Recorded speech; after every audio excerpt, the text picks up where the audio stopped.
Okay, let's unpack this. Today we're taking a deep dive into something, well, absolutely critical in our increasingly digital world, proactive fraud prevention.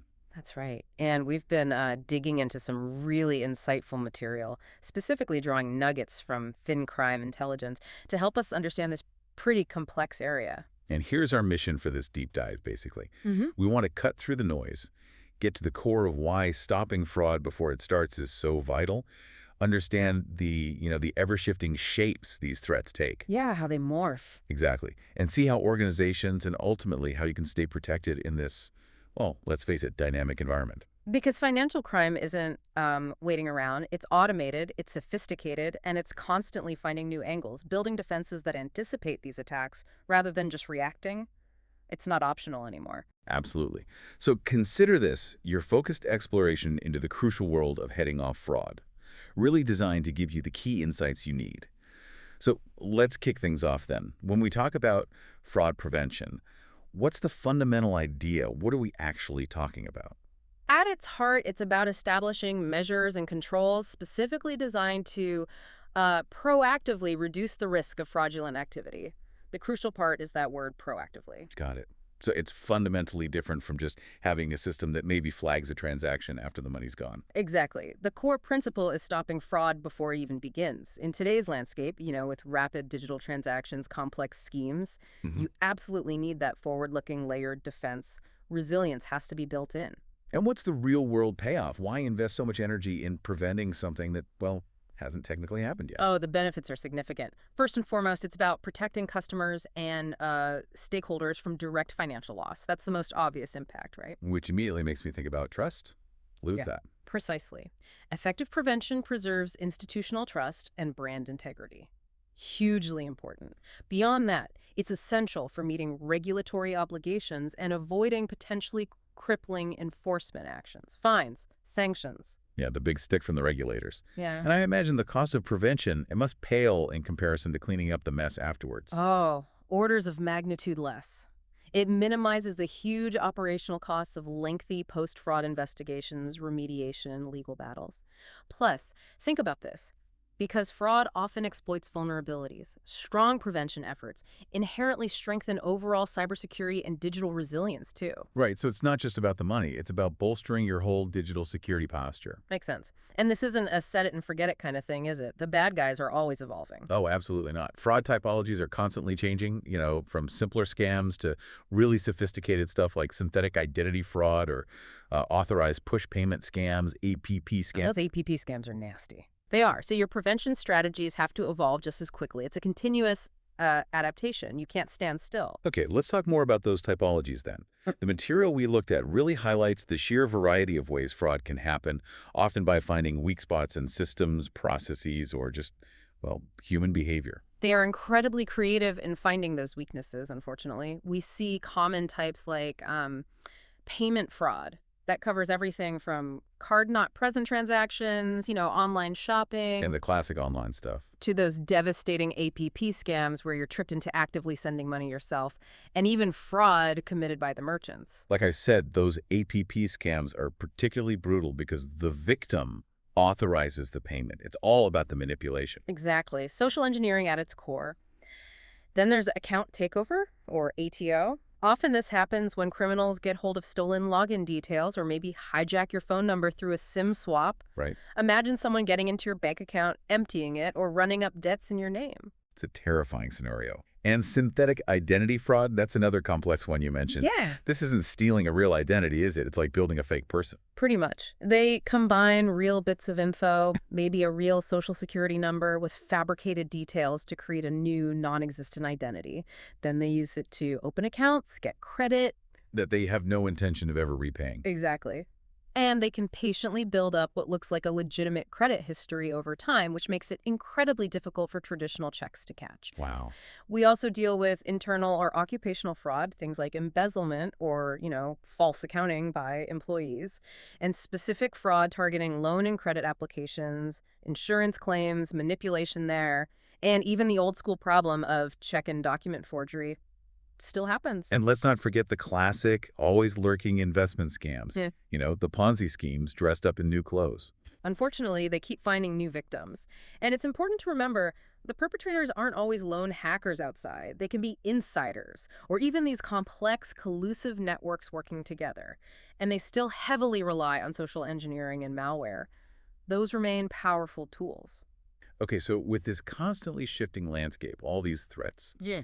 how are organizations actually building these proactive defenses? What are the tools, the technologies that make prevention possible today? Well, the material makes it really clear. It's not just about the tech, it's a crucial interplay of people, processes, and technology. You absolutely need all three working in sync. Right, people need to be trained, processes need to be smart. But let's dig into the technology side for a moment. What are the key players there? Absolutely. Key tech defenses include things like real-time transaction monitoring. This uses sophisticated algorithms, often with behavior-based anomaly detection, to analyze transactions as they happen, instantly. So it learns my usual spending patterns, say, and Yeah. flags something way out of character. Precisely. It looks for deviations from established norms for that specific customer, that context. And this often relies heavily on machine learning and AI. They're essential for crunching vast amounts of data and spotting those complex, evolving fraud patterns that, frankly, humans just can't keep up with. It's like AI fighting AI in a sense. It really is becoming that. Another fascinating area is using tech to understand user behavior itself, things like device fingerprinting and behavioral biometrics. How does that work? Well, it can identify if someone is logging in from an unusual device, maybe a new location, or even if their typing speed or mouse movements seem off compared to the genuine user's typical patterns. That level of detail is incredible, really granular. What about just verifying identity up front? Yeah, foundational stuff like multi-factor authentication, MFA, and biometric ID verification fingerprints, face scans during onboarding or login are critical hurdles for fraudsters, especially those using stolen credentials. Simple concept, but really effective at blocking a huge chunk of basic account takeover attempts, Right. right? Definitely. It raises the bar significantly. And for remote interactions, geolocation tracking and IP analysis are key. They help detect location spoofing or access attempts coming from known high-risk areas. Is this login really coming from where the customer usually is? Makes sense. And protecting the actual sensitive information underneath all this. Crucial. Tokenization and encryption are basically non-negotiable now for safeguarding customer data, payment details. And finally, you have fraud scoring engines.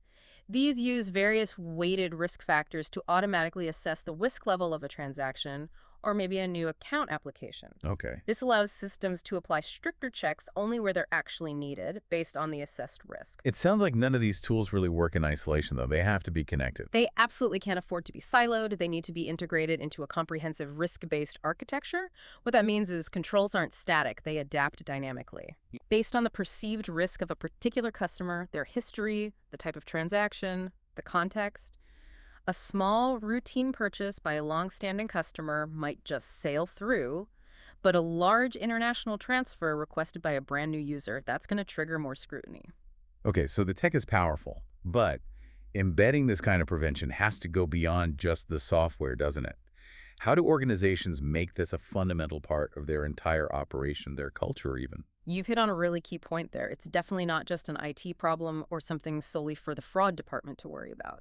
Successfully embedding prevention requires organization-wide strategies. It has to be broader. So what does that actually look like in practice? What are companies doing? Well, it often starts with establishing a clear fraud risk governance framework. That means defining roles, responsibilities, accountability across different business units. Everyone needs to understand their part in the overall defense. Like having a clear chain of command for managing risk. Exactly. Organizations also need to conduct regular proactive fraud risk assessments, or FRAs, across all their products, their channels, their processes. You have to actively look for where the potential vulnerabilities might be hiding. Constantly probing for weaknesses before the bad guys find them. And strengthening internal defenses is vital too. This includes strict access controls for employees, segregation of duties, and robust internal fraud monitoring systems. Insider threats are a significant risk that just can't be ignored. Right, the enemy within, so Yeah. to speak. And what about educating everyone, both inside and outside the company? Absolutely critical. Training employees and customers on how to spot fraud indicators, how to report suspicious activity quickly, that turns them into an active line of defense.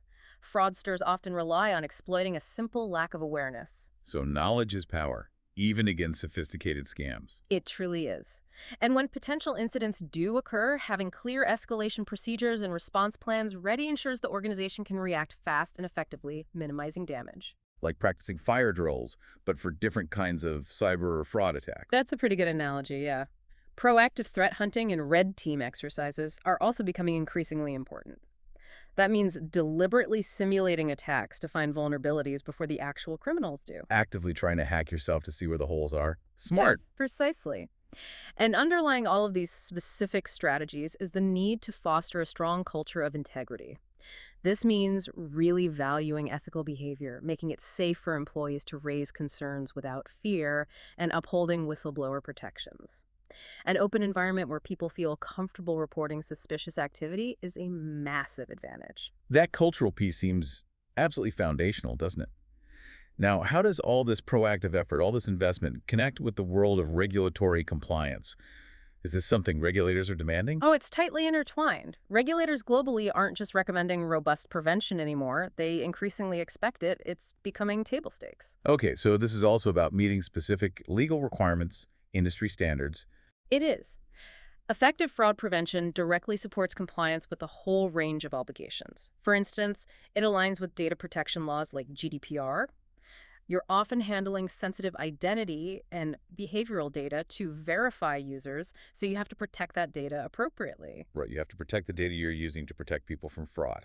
Bit of a cycle there. Exactly. It's also deeply connected to AML and KYC requirements, anti-money laundering, and know your customer, because fraud is very often the underlying crime, the predicate offense, that generates illicit funds which criminals then need to launder. Okay, so stopping the fraud can stop the money laundering before it even starts. That's a critical link.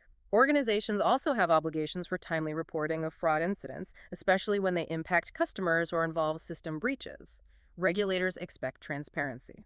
And what about industry best practices? Things like payment security standards. Yeah, meeting industry standards like PCI DSS for payment card security, or maybe ISO 2701 for information security. These aren't always legally mandated for every single entity, but they are widely recognized benchmarks of strong control environments. Regulators definitely look favorably on organizations that adhere to them. So demonstrating you're following established security frameworks builds confidence. Precisely. And organizations need to be able to prove it. They need to demonstrate the effectiveness of their controls through things like regular testing, audits, independent reviews. It's not enough just to say you have controls. You have to show they actually work under scrutiny. And the consequences for falling short if you don't have adequate controls. They can be severe. We're talking significant reputational damage, which can be hard to recover from, massive financial losses from the fraud itself, and serious enforcement actions from supervisory bodies, fines, restrictions, you name it.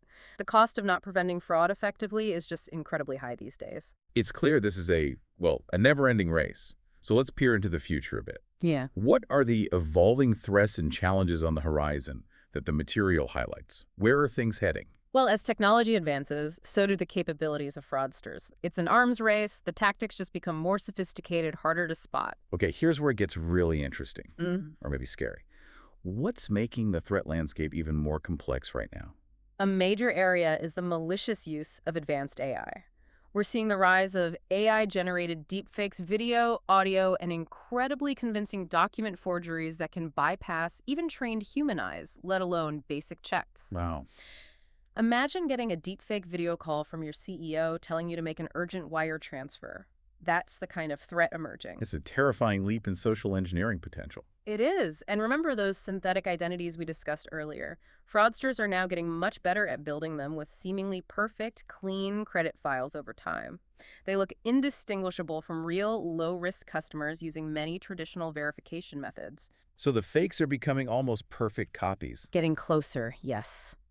We're also dealing with increasingly complex, often cross-border mule networks. These are used to quickly move illicit funds across jurisdictions, making the money incredibly hard to trace and recover. Laundering on a global, rapid scale. Exactly. And something really concerning is the growth of fraud as a service offerings on the dark web. This basically lowers the technical bar for entry.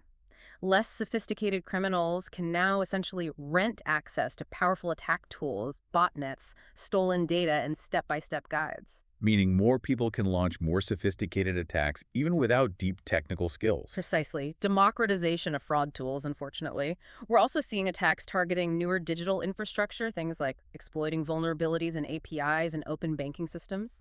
Greater connectivity is great for customers, but it also potentially creates new entry points for fraudsters if not secured properly. As financial services become more interconnected, the potential attack surface just grows wider. That's the challenge.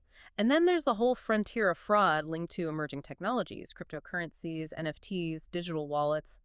These newer spaces often lack the mature, established controls of traditional finance, at least initially, and that can make them magnets for illicit activities, scams, and money laundering. So looking at all this rapid evolution, these complex threats, how do we as individuals even keep pace? The core message coming through is really about continuous adaptation and, crucially, collaboration. Organizations need to invest heavily in real-time intelligence, understanding new threat vectors the moment they appear. They need agile, adaptive risk models that can quickly learn and incorporate new data and patterns. So the defenses have to learn almost as fast as the attacks change. Yes. And critically, they need to engage in cross-sector collaboration, sharing threat intelligence, best practices between institutions, with law enforcement, with regulatory bodies. That's vital because fraudsters certainly don't operate in neat little silos. They cross borders and industries. It really sounds like the key takeaway, the bottom line, is that staying ahead requires relentless vigilance and this ability to adapt faster than the criminals can. There's no finish line. There really is no final victory here, only ongoing preparedness and resilience. Well, we've certainly covered a huge amount of ground in this deep dive, from defining proactive prevention and why it's absolutely necessary today, Uh-huh.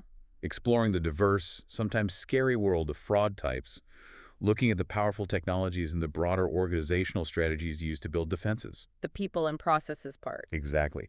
Understanding that crucial link to regulatory compliance and then getting a glimpse into the daunting, evolving threats of the future, especially with AI and emerging tech. It's definitely a complex landscape, but the underlying message is clear. Preventing fraud effectively today means building dynamic, intelligent defenses that are always learning, always adapting. Absolutely. As we wrap up this deep dive, here's maybe a final thought for you, the listener, to consider, building on those cutting-edge threats we just discussed. As AI and other emerging technologies revolutionize financial services, creating exciting new opportunities, how can both individuals like you and the institutions you rely on ensure these powerful innovations aren't simultaneously opening up brand new, highly sophisticated pathways for fraud? And maybe what role does your own awareness and vigilance play in navigating this constantly shifting digital world?